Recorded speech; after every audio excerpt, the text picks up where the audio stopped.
Olha só, eu já contei algumas partes da minha vida em algumas reuniões, então eu já perdi a conta e exatamente o lugar onde eu falei determinados assuntos.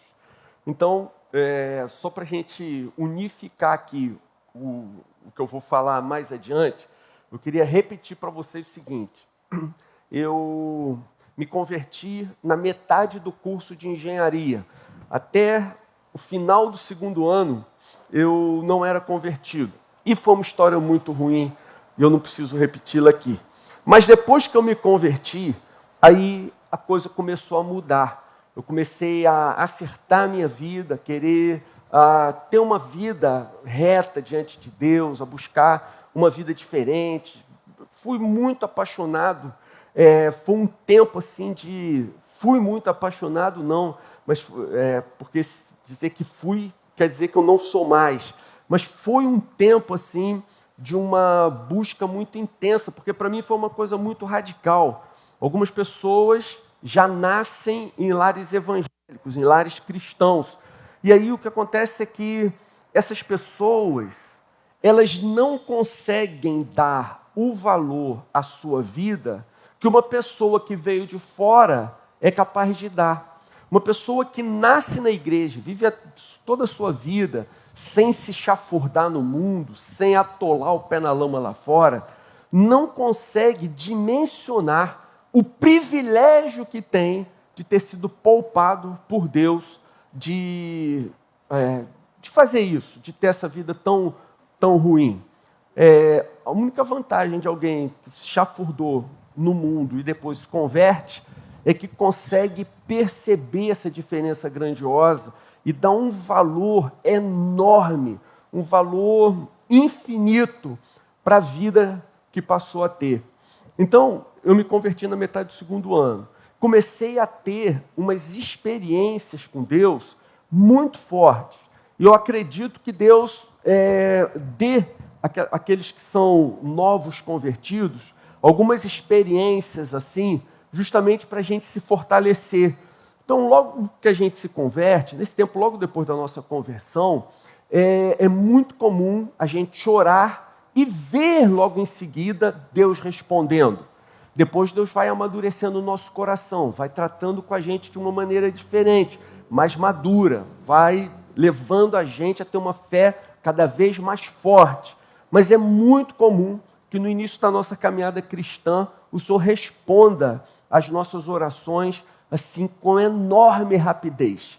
Ele quer mostrar para a gente que de fato Ele está aqui do nosso lado, Ele é nosso Salvador, e ainda que Ele seja um Deus todo-poderoso, Ele é nosso amigo, Ele está com a gente, Ele anda dia a dia ao nosso lado. Então, pedi para Ele, para o Senhor, um estágio, eu me formei numa época muito complicada, e Ele me deu um estágio.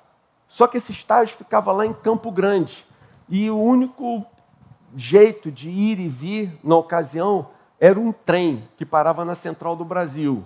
Então eu pegava mais ou menos 1h30 de trem para ir, 1h30 de trem para voltar, isso quando o trem passava.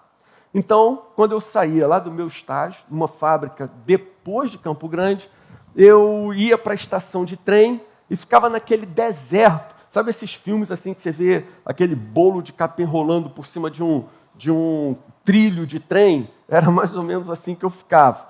Mas tinha uma estação próxima, tinha um certo movimento assim, muito pequeno e tal. Naquela época, gente, eu estou falando de 78, 79, 78, início de 78, final de 77, alguma coisa assim. Naquela época, não existia livraria evangélica no Rio de Janeiro. Para ser bem preciso, existia uma livraria evangélica no Rio de Janeiro, que ficava na Praça Tiradentes. Niterói, nenhuma possibilidade. Se você andasse pelo Rio, você não encontrava. Era uma única livraria evangélica. O evangelho não havia virado moda. Então não tinha interesse dessas pessoas abrirem livraria para vender livro evangélico. Era muito difícil a gente conseguir alguma coisa. Havia missões que tinham esse chamado. Eram algumas missões que, de alguma maneira, faziam com que os livros chegassem às igrejas. Aí estou eu lá, na estação do trem, contando assim as horas em que o trem chegaria, e aí, aquele movimentozinho, numa estação perto de onde eu estava, falei assim, enquanto o trem não chega, e eu fazia uma barulhada enorme quando ele vinha por cima dos trilhos, falei assim, vou dar uma olhada o que tem aqui nessa vilazinha. Gente, aí eu comecei a entrar naquela vilazinha da estação, e de repente eu dou de cara com o quê? Gente, para mim, aquilo parecia assim, uma mina de ouro cravejada de diamante, sabe como? Eu olhei e tinha lá uma livraria evangélica no meio do nada, distante de tudo. O Rio de Janeiro não tinha, e lá no final, depois de Campo Grande, no meio do mato, eu encontrei aquele troço. Falei, meu Deus, que tesouro, que coisa maravilhosa. Aí eu comecei aí virou meu ponto todos os dias. A situação inverteu no meu coração. Se até então eu torcia para o trem chegar logo, a partir desse momento eu torcia para o trem demorar bastante. Que eu ia para lá e ficava olhando a capa daqueles livros, lia as orelhas, lia a introdução, lia por dentro, lia por fora, enfim. Aí um dia eu comprei um livro que foi marcante na minha vida. O Intercessor. É a história do avivamento no país de Gales, uma parte do Reino Unido, da Grã-Bretanha, país de Gales, o Intercessor. O homem foi desafiado por Deus a entregar a sua vida. Ele trabalhava numa mina de carvão. Naquela época, todos os homens, início do século XX, todos os homens, eles davam sinais exteriores de serem homens por usarem chapéu. Todos os homens tinham que usar chapéu. Se o cara não usasse chapéu, ele não era um homem sério. E aí, ele ia para a mina de carvão e voltava. Aí um dia Deus falou para ele, cara, olha só, eu quero que você vá e volte para mim orando. E ele entrou numa crise falando, mas como eu vou orar ao Senhor com o chapéu? Eu preciso tirar o chapéu para orar. Mas se eu tirar o chapéu, as pessoas vão olhar para mim e vão falar, esse não é um homem sério. Enfim, essa foi uma das crises que ele passou. Mas o que eu quero contar para vocês hoje aqui é como a história dele começou. Ele fez uma viagem em busca de aproveitar o mundo. E num determinado momento dessa viagem, Deus falou ao seu coração. O nome dele era Rhys Howells. Então, num determinado momento, Deus falou para ele, Rhys, eu quero que você entregue sua vida a mim. Mas é o seguinte, Rhys, preste atenção no que eu vou lhe dizer. Eu quero que você entregue a sua vida a mim até a próxima quinta-feira, às 8 horas da noite. Não vou lhe dar nem mais 1 minuto. Se você não entregar, tudo bem, mas você não terá outra chance. Rhys, quinta-feira, 8 horas, estarei te esperando. Rhys Howells passou os próximos dias numa crise profunda. Ele sabia, se eu não entregar a minha vida nesse momento, eu sei que Deus não está brincando comigo. É o prazo que eu tenho que entregar. Mas eu sei que entregar a minha vida para Jesus significa que eu vou ter que morrer para que Cristo viva em mim. Isso significa que a partir do momento que eu entregar a minha vida de verdade para Jesus, eu não terei mais o direito de exigir algum projeto pessoal. Não terei mais o direito de reivindicar nada a Deus. Porque, afinal de contas, a partir desse momento, eu serei um homem morto. E é Cristo quem vai passar a viver em mim. E ele entrou nessa crise, ele disse, chegou o dia da entrega, e ele, o que eu faço? Entrego, não entrego? Se eu entregar, eu já sei as consequências, e se eu não entregar, eu já sei o que vai acontecer. Enfim, aí ele narra como tudo aconteceu naqueles últimos instantes, essa crise tremenda, até até o instante que ele decide. Deu 8 horas e ele falou, tá bom, Senhor, eu entrego minha vida a Ti. Ele diz que naquele momento era como se o céu tivesse descido a ele e o ambiente foi tomado pela presença de Deus e ele passou a sentir uma alegria indizível e difícil de ser explicada. Só quem passa por esse tipo de alegria sabe exatamente o que é. Mas aconteceu com ele o seguinte, Deus começa a tratar com Rhys Hollis e fala para ele da seguinte maneira, Rhys, agora eu vou tratar com você. Nós vamos fazer da seguinte maneira. Eu quero usar você através da sua oração. Lembra do que a minha palavra diz? Permaneçam em mim e eu permanecerei em vocês. E se vocês permanecerem em mim, vocês podem pedir o que vocês quiserem que eu farei. Permaneçam em mim, que eu permanecerei em vocês. E se vocês permanecerem em mim, vocês podem pedir o que vocês quiserem que eu farei. E aí, Rhys começa a sua vida de oração e num determinado momento ele se preocupa com algumas pessoas próximas da sua residência, que já era uma residência simples, mas algumas pessoas que ele sabia que estavam passando uma situação financeira terrível, que talvez não tivessem dinheiro para comer nada hoje. Aí ele se ajoelha, começa a orar. No momento que ele está orando, Senhor, manda mantimento para aquela família, Senhor, alimenta aquela família, Senhor, supre aquela família, Senhor, ou aquelas famílias. E aí Deus fala com Rhys, Rhys, atenção, Rhys, você está me pedindo o quê? Para eu alimentar aquelas famílias? E como é que está a despensa da sua casa? Está cheia. Rhys, se você pode pegar uma bolsa de compra da sua casa e levar para eles, por que você está orando para mim? Vá lá você e alimente com os recursos que você tem. E assim Deus foi tratando Rhys Hollis. Tudo que você puder resolver por você, não ore a mim. Você tome a iniciativa e faça com aquilo que eu já coloquei nas suas mãos.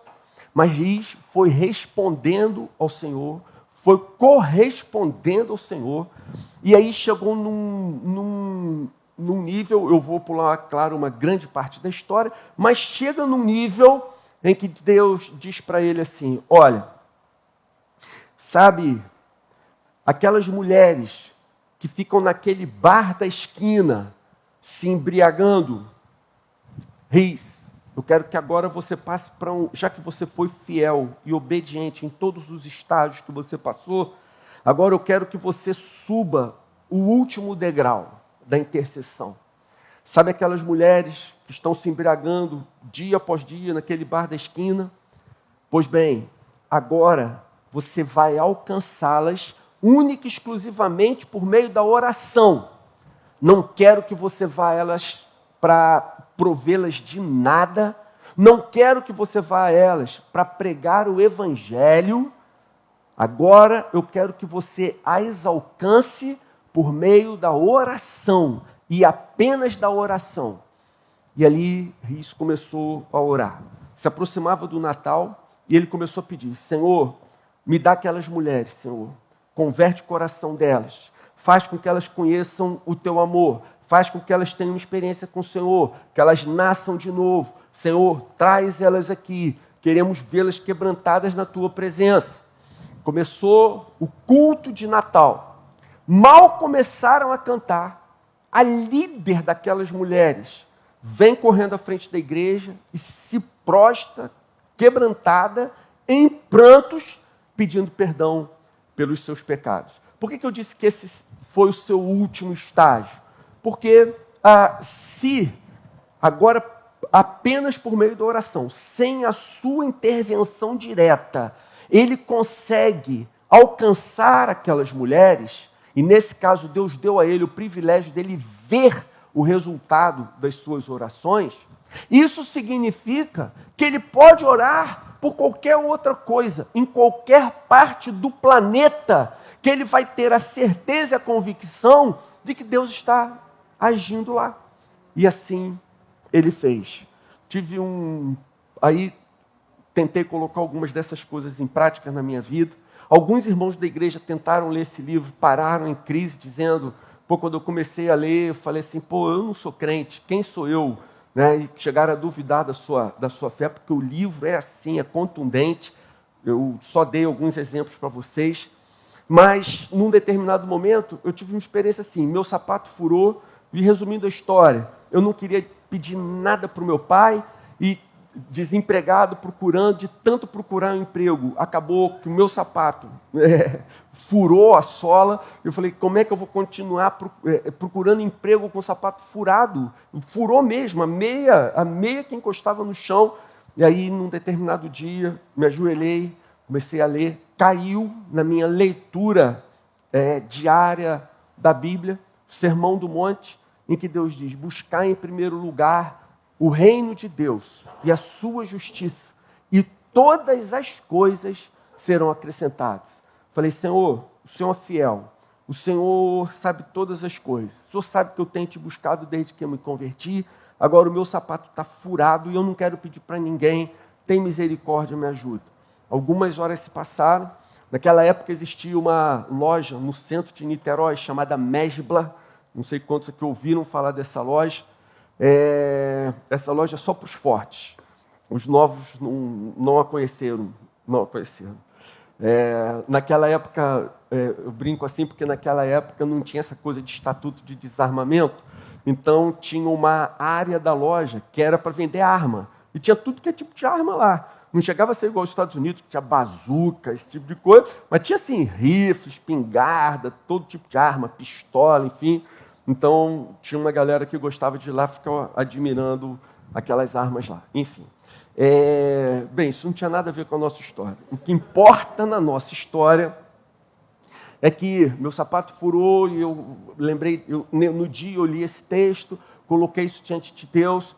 À noite, um casal da Igreja Betânia, que tinha muito pouco contato com a gente, bateu na porta da minha casa. Não tinha ninguém crente lá em casa. E bateu na porta. Essa aqui é a casa do Henrique Calá? Será que a gente poderia entrar e conversar com ele? Pois não. Aí minha mãe recebeu, eles entraram, sentaram, levando uma caixa enorme. Aí começaram a conversa dizendo, Henrique, a gente hoje estava passando em frente à Mesbla, e Deus falou ao nosso coração, olha, entra aí e compra um... O quê? Isso. Compra um par de sapato, leva para o Henrique. E aquele casal, um casal generoso, amável, não apenas comprou o sapato, mas comprou meia, cueca, calça, camisa, quase um enxoval completo. E eu pude continuar a procurar o meu emprego.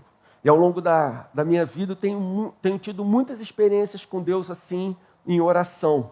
Então, eu queria ler com vocês agora, Atos capítulo 4, versículo 29. Isso até agora foi introdução. Aí agora eu vou ler Atos 4, 29. Gente, olha o que diz esse texto. Abriu aí?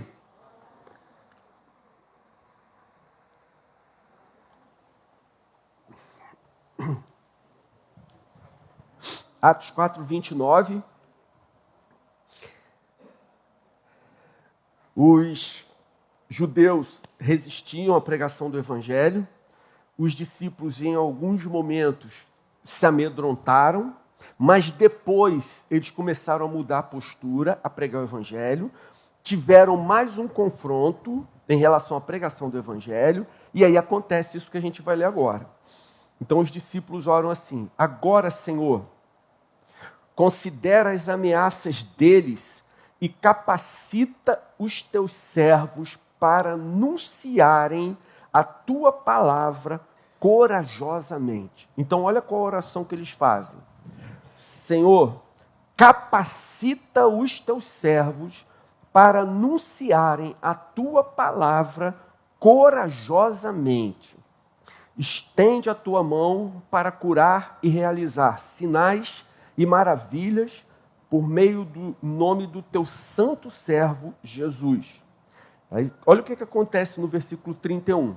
Depois de orarem, tremeu o lugar em que estavam reunidos. Todos ficaram cheios do Espírito Santo e anunciavam corajosamente a palavra de Deus. Então a oração deles foi nesse sentido. Senhor, capacita a gente.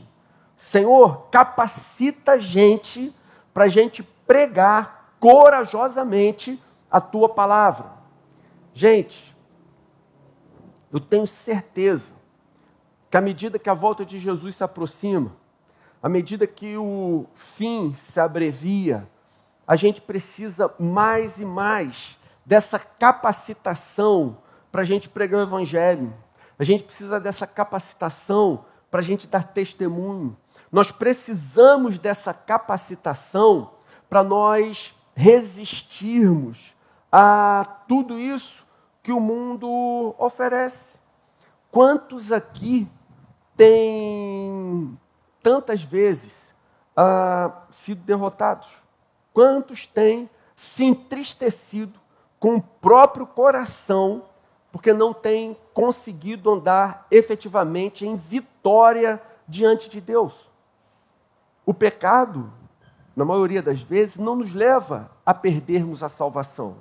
Ou melhor, o pecado nunca nos leva a perdermos a salvação.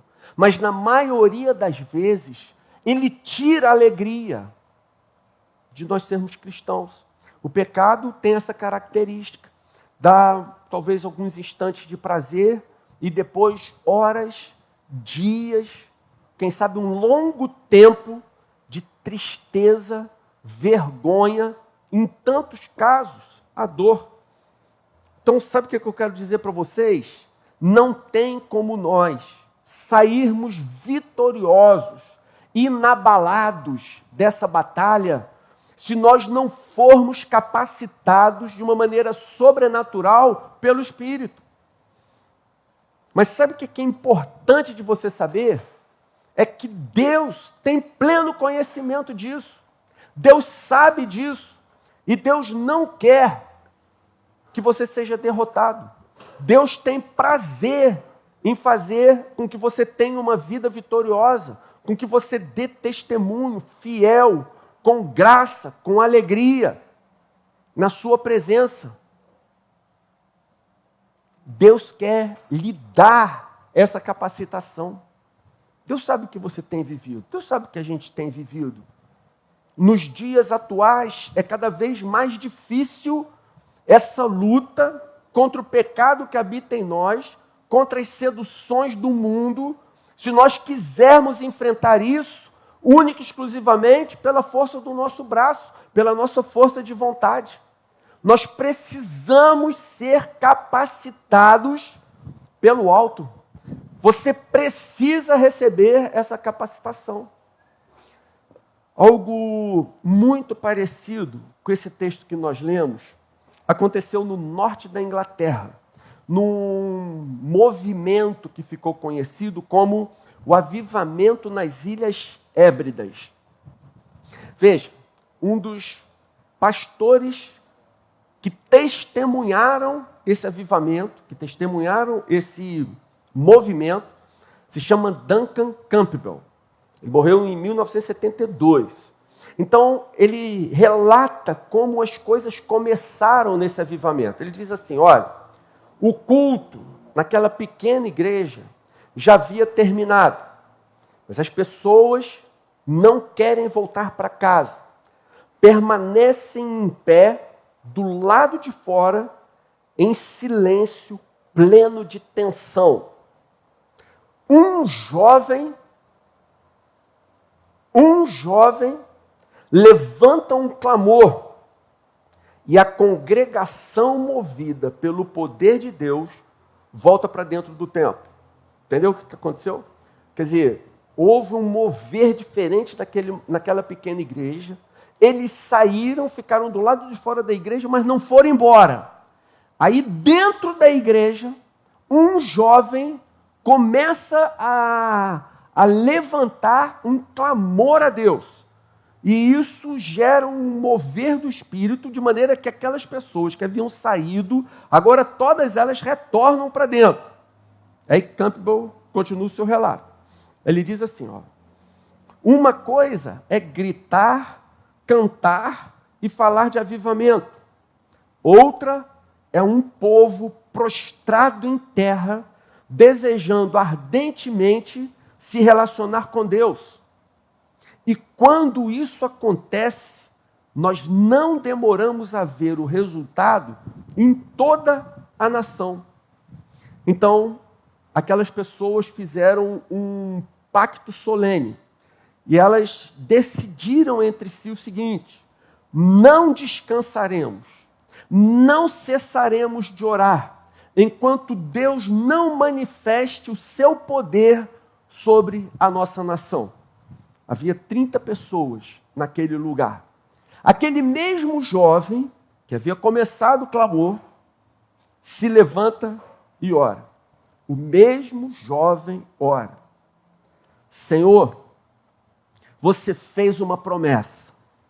Aí o jovem pergunta, o Senhor vai mesmo cumpri-la?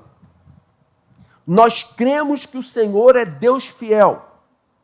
O Senhor vai ser mesmo fiel ao seu pacto. O Senhor disse que derramaria água sobre o sedento e torrente sobre a terra seca. E o jovem prossegue, isso tudo é oração do jovem. Senhor, não sei como está o coração dos meus irmãos, mas eu estou em tua presença, e o meu coração eu conheço, e te digo, Senhor, eu estou sedento.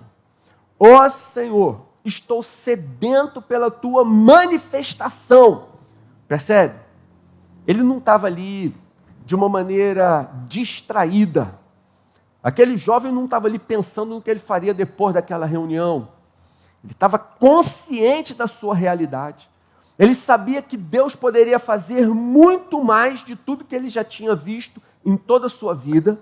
E ele estava desejando isso mais do que qualquer outra coisa.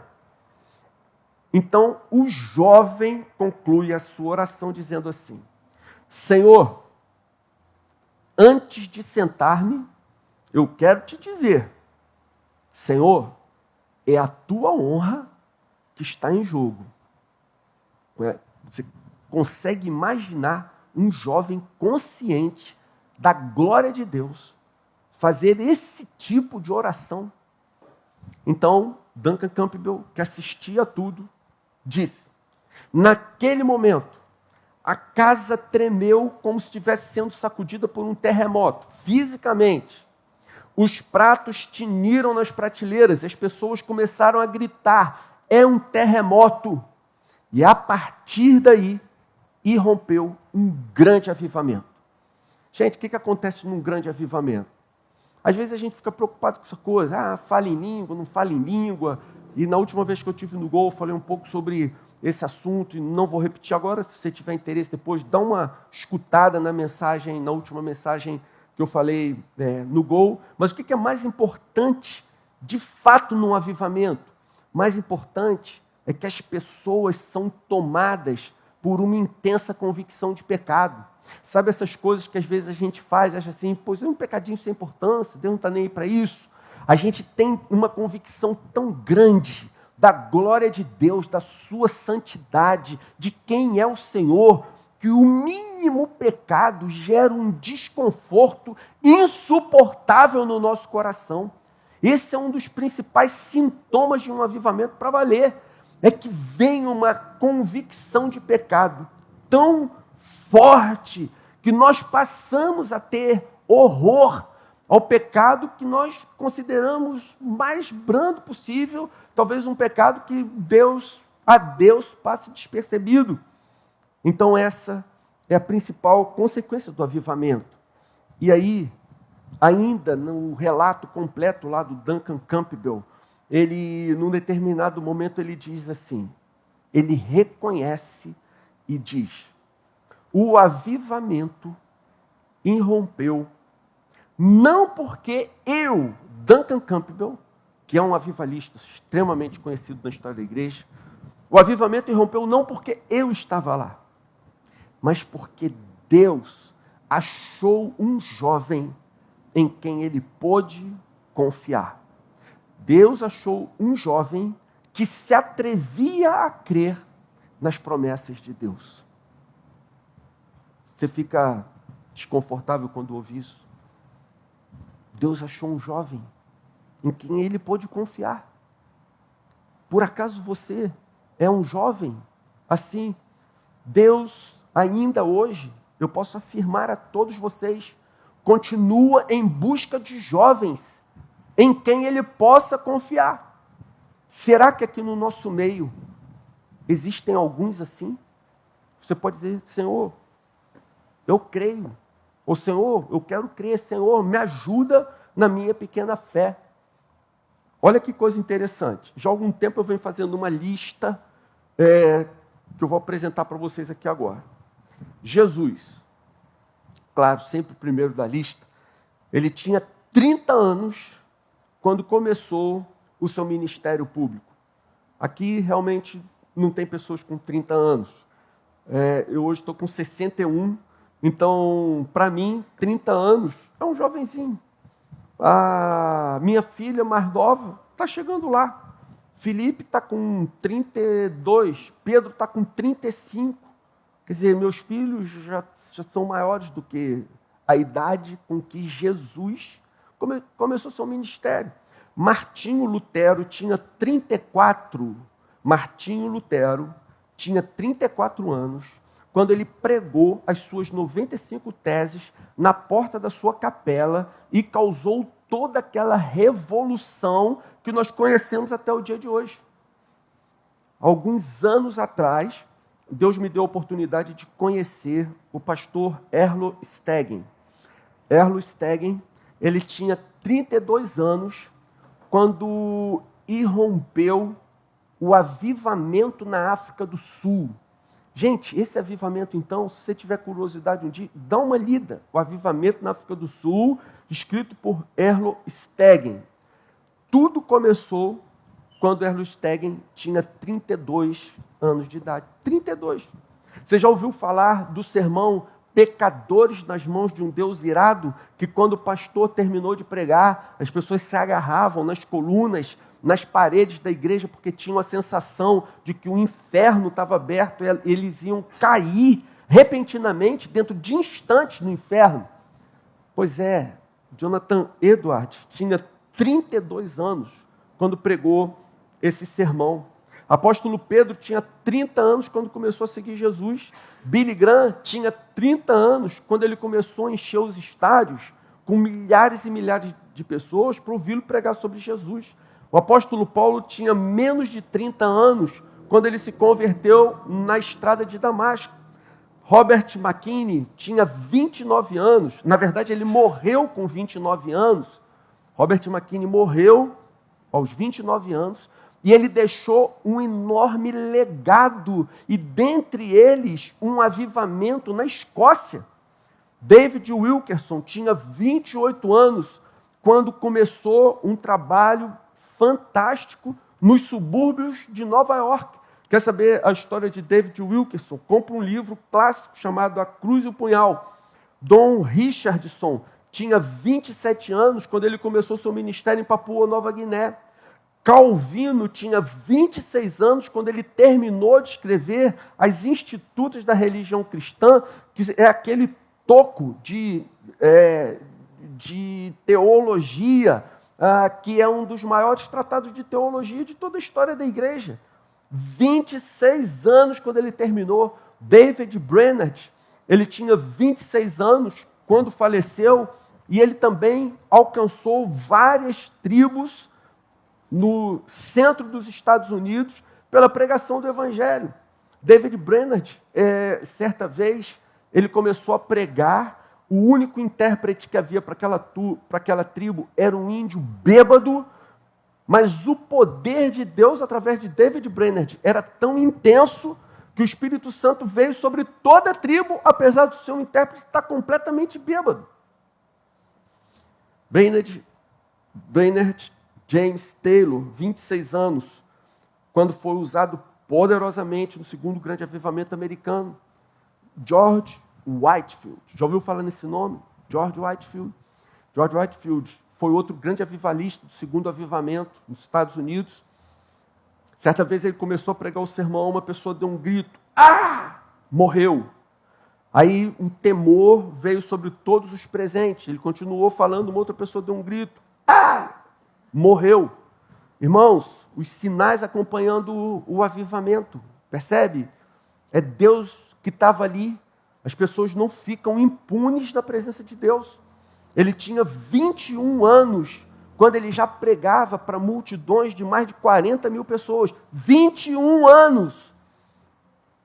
Jerônimo Savonarola tinha 20 anos, quando Deus fez com que houvesse um avivamento na sua nação, e foi Jerônimo Savonarola que pavimentou, que preparou um ambiente para a reforma protestante que teve início com Martinho Lutero.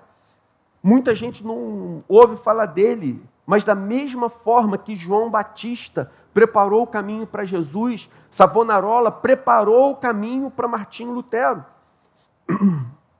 Um pregador muito conhecido, que a gente cita o tempo todo, Charles Spurgeon, começou a pregar aos 16 anos de idade. Aos 25, mais de 10 mil pessoas se reuniam constantemente para ouvi-lo. Sabe o que essas pessoas todas que foram citadas aqui têm em comum?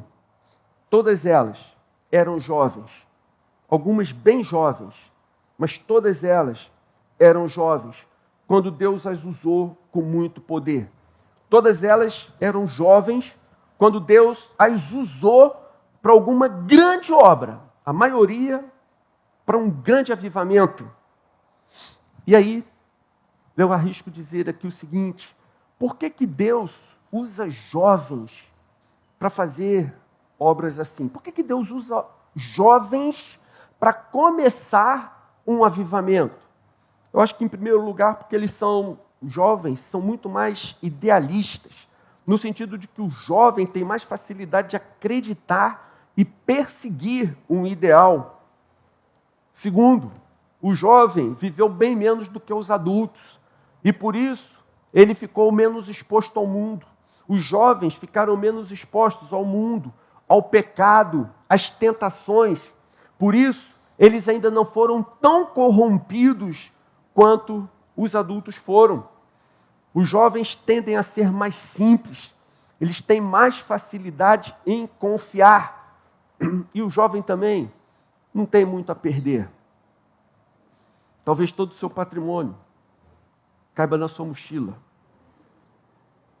Então, quem é casado, cuida da família. Quem ainda não é, pode se dedicar inteiramente às coisas de Deus. Aí eu queria dizer aqui, tem gente que não está namorando nesse momento, certo? E aí você está em crise. Poxa, será que um dia eu vou casar? Não vou casar? Vou ficar só? Não vou ficar só? Bem, não é esse o assunto, mas só queria que você soubesse o seguinte: se você ler Gênesis direitinho, você vai ver que foi Deus quem viu que o homem estava só e que isso não era bom. E foi Deus quem tomou a atitude de providenciar a sua companhia. Então esquece, relaxa, descansa. Não queira ajudar Deus nessa área. Não ajude a Deus. Deixe Ele fazer o que Ele precisa fazer. Vai chegar a pessoa certa. Apenas espere. Mas o que eu queria dizer para vocês, voltando ao assunto, não veja o fato de você não estar namorando hoje como algo ruim, mas veja esse momento em que Deus te dá todo o seu tempo livre como uma janela de tempo em que você pode se dedicar exclusivamente ao Senhor e à sua obra. Olha, ouça o que alguns homens mais velhos falam para a gente. George Miller, apóstolo da fé, no final da sua vida perguntaram a George Miller, já com 90 e poucos anos: George, o que você faria diferente? Você também precisa conhecer a história de George Miller, é incrível. George, o que você faria de diferente se você pudesse recomeçar a sua vida? E aí George Miller falou: olha, George Miller, você sabe a história, né? Ele leu a Bíblia de capa a capa mais de 200 vezes, sendo que mais de 100 dessas vezes ele leu a Bíblia toda de capa a capa de joelhos. Então perguntaram, o que você faria de novo? E a resposta dele foi, eu oraria mais e leria mais a Bíblia. Olha que coisa. Gente, olha aí, um homem de Deus que chega aos 90 e poucos anos e que leu a Bíblia talvez mais do que ninguém sobre a face da terra e perguntam para ele o que você faria de novo, e um homem cheio do Espírito Santo sua vida inteira, o que você faria de novo? A resposta dele é, eu oraria mais e leria mais a minha Bíblia. E você está reclamando que você tem que estar com tempo sobrando porque você está sem namorado ou namorada? Gente, olha o que eles estão falando. Quando o pastor Antônio Elias estava já bem adiantado, também com mais de 90, um dia eu tive a oportunidade de conversar com ele, perguntei, pastor, fiz a minha pergunta. E a resposta dele foi exatamente a mesma. Se eu fosse recomeçar, eu oraria muito mais e eu leria a Bíblia muito mais. Então, quero dizer para você que, enquanto você é jovem, faça isso. Ore mais, leia mais a sua Bíblia, dedique-se mais à sua célula. Preocupe-se muito mais em ganhar os seus amigos para Jesus. Quem ganha uma alma, como é que foi que o Haddad falou? Quem ganha uma alma ganha o mundo inteiro. Gente, uma alma vale mais do que todo mundo. Você tem todo o tempo agora para fazer isso. Eu quero concluir dizendo para vocês o seguinte. O novo sistemazinho lá do telefone, ele diz para a gente quanto tempo a gente passa nas redes sociais, certo? Gente, que coisa terrível. Horas perdidas naquilo. Aí eu tenho visto ali e falo assim, gente, isso tudo aqui eu fiquei em rede social, não é possível, esse sistema está errado. Não está errado. Sabe qual é a realidade? Eu não sei se você pensa assim também, mas você acaba se distraindo naquele troço, ou passando foto, ou lendo texto, ou se informando, enfim. Quando eu termino esse tempo de consulta às redes sociais, eu fico com uma sensação no meu coração de tempo perdido, de tempo jogado fora, que é um absurdo. Agora, eu também tenho a experiência do outro lado. Depois que eu oro, depois que eu leio a Bíblia, a sensação que eu tenho de tempo ganho, gente, é uma coisa maravilhosa. Sabe o que é importante você saber? A sua conversão a Jesus foi só a primeira experiência espiritual que você teve. Existem muitas outras experiências, talvez até muito mais fortes, mais profundas, mais contundentes, mais, vou até usar essa expressão, espetaculares do que foi a sua conversão. O que falta? Buscar, querer, ansiar. Rick Warren disse que as pessoas podem recusar o nosso amor ou rejeitar as nossas palavras, mas elas não têm defesas contra as nossas orações. A oração chega onde nós não chegamos. A oração consegue tocar os corações mais duros. A oração transforma as pessoas. Algum tempo atrás, há bastante tempo atrás, ainda é um ponto de turismo na Inglaterra, a casa onde John Wesley morou. E, num determinado momento, um reitor de uma faculdade teológica levou um grupo de alunos para conhecerem a sua casa. E se você hoje tiver a oportunidade de ir na casa de John Wesley, você vai ver o seguinte, naquela época o piso era de madeira. Então você vê, do lado da cama de John Wesley, 2 buracos, que são as marcas dos joelhos de Wesley, aonde ele se ajoelhava diariamente para orar. Ele passava tanto tempo em oração, de joelhos, diante de Deus, que aquilo causou 2 buracos ao lado da cama. E isso hoje é horrível isso que eu vou dizer, mas é uma atração turística. As pessoas vão lá para ver o lugar onde John Wesley dormia e o lugar onde ele orava, e a marca dos seus joelhos no chão. E acontece que aquele professor, depois que a sua turma visitou o lugar, saiu, entraram no ônibus, ele deu conta que estava faltando uma pessoa, e aí ele volta lá para ver que lugar da casa que a pessoa estava, e exatamente ao lado da cama de Wesley tinha um jovem do seu grupo ajoelhado em cima daquelas marcas. E o professor diz que ele ouvia aquele aluno orando: faz de novo, Senhor, faz de novo, Senhor. Aí o professor chega, coloca a mão no ombro dele e fala: Billy Graham, o ônibus já vai partir, temos que ir. Billy Graham era aluno quando fez essa oração. Ele era um jovem, com 20 e poucos anos, quando isso aconteceu. Você gostaria que isso acontecesse de novo? Até que ponto você está disposto ou disposta a pagar um preço para que isso volte a acontecer? Existe algum jovem aqui em que Deus possa confiar? Existe algum jovem aqui, caso Deus venha chamar, esteja pronto a dizer: eis-me aqui, Senhor, me envia. Muitos lugares, as pessoas insistem no erro de dizer que os jovens são a igreja do futuro. Eu acho que isso é péssimo no sentido de dizer, se o jovem é a igreja do futuro, o jovem hoje não precisa ter compromisso. O jovem hoje não precisa se preocupar em realizar nada. Ele precisa esperar até o futuro chegar para que ele venha fazer alguma coisa.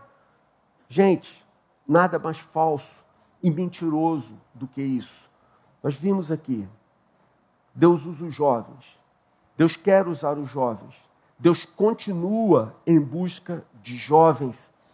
Eu quero concluir, para orar agora juntos aqui, que quero dizer que jovens não são igreja do amanhã, os jovens são a igreja de hoje, e vocês não devem esperar o futuro para pensar em fazer alguma coisa relevante para Deus. O tempo passa muito rápido. Quando eu olho para trás e falo assim, gente, eu falo da minha conversão como se tivesse sido há poucos dias. Gente, quanto tempo já passou? Meus filhos já passaram muito da idade com que eu me converti. Já passaram muito da idade em que tanta gente foi chamada por Deus para que Deus usasse de uma maneira tão relevante, de uma maneira tão intensa.